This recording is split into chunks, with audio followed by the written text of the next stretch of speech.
इनमें बहुत सारी कमांड्स अवेलेबल हैं।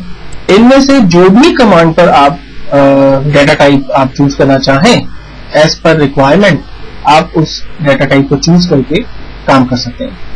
अब हम बेसिकली स्टूडेंट आईडी के लिए ऑटो नंबर की एक फील्ड क्रिएट करते हैं, क्योंकि मैं चाहता हूं कि कंप्यूटर खुद ब खुद उन तमाम स्टूडेंट्स को एक आईडी असाइन करे। डिस्क्रिप्शन के अंदर हम बेसिकली मेंशन करते हैं कि जो फील्ड हम बना रहे हैं वो बेसिकली उसमें क्या इंफॉर्मेशन इनपुट होगी और किस तरह का डाटा इसके अंदर हम पेस्ट करना चाहते हैं या टाइप करना चाहते हैं, तो वो चीजें हम डिस्क्रिप्शन के अंदर लिख सकते हैं। जस्ट लाइक अ कमेंट्स, जस्ट लाइक इंफॉर्मेशन, वो तमाम चीजें हम लोग डिस्क्रिप्शन के अंदर डाल सकते हैं। एक चीज और मैं यहाँ पर ऐड कर दूं कि जब भी आप डाटा टाइप चूज करोगे, उस डाटा टाइप से रिलेट नीचे उसके दो टैब खुलेंगे जिसको हम फील्ड प्रॉपर्टी कहते हैं, यानी जो फील्ड आपने यहाँ पर चूज की है उस फील्ड की प्रॉपर्टीज यहाँ आपको नजर आएंगी। इनमें से कुछ फील्ड्स पर हम काम करने का तरीका भी सीखेंगे ताकि हमें अंदाजा हो सके कि यहाँ पर कौन कौन सी फील्ड हमारे लिए काम की है और कौन सी फील्ड्स हमें अगर हम यूज ना भी करें तो भी चल जाता है।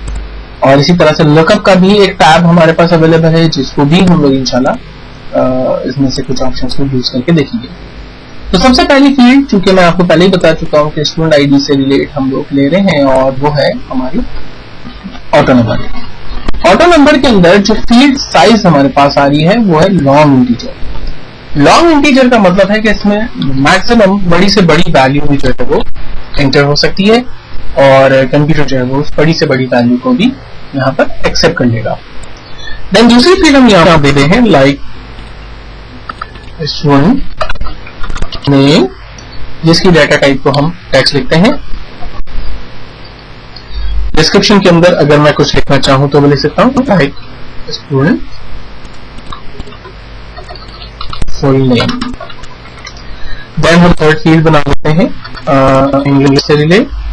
इंग्लिश फील्ड के अंदर चूंकि नंबर लिखा जाएगा इसलिए मैं इसकी डाटा टाइप को यहां से नंबर सेलेक्ट करता हूं और देन हम नेक्स्ट फील्ड की तरफ चलते हैं मैथ, जिसकी डाटा टाइप अगेन नंबर होगी। देन हम साइंस की एक फील्ड बनाते हैं जिसकी डाटा टाइप अगेन नंबर होगी। मैं एन प्रेस करता हूं तो ऑटोमेटिकली नंबर के एरिया में वो चला जाता है।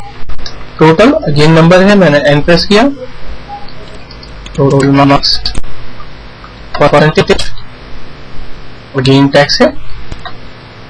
मैं यहाँ पर लिख लेता हूं क्योंकि ये 3 सब्जेक्ट हैं। स्टूडेंट ने आउट ऑफ 300 में से हासिल किया होगा नंबर, हम लिख देते हैं out of 300 and then finally rate जो कि टैक्स होगा।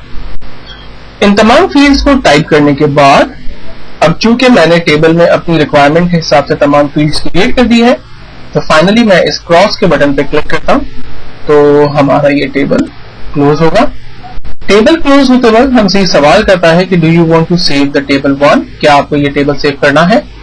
हमारे ख्याल से ये टेबल हमारे लिए इंपॉर्टेंट है इसलिए हम इस टेबल को यस करेंगे, क्योंकि हम जो भी काम कर चुके हैं हम चाहते हैं कि वो सेव हो जाए। तो हम टेबल को सेव करते हैं लाइक स्टूडेंट डिटेल के नाम से और इसको फाइनली ओके करते हैं। यहाँ पर एक बड़ा इंपॉर्टेंट सवाल हमारे पास आता है और वो कहता है देयर इज नो प्राइमरी की डिफाइंड।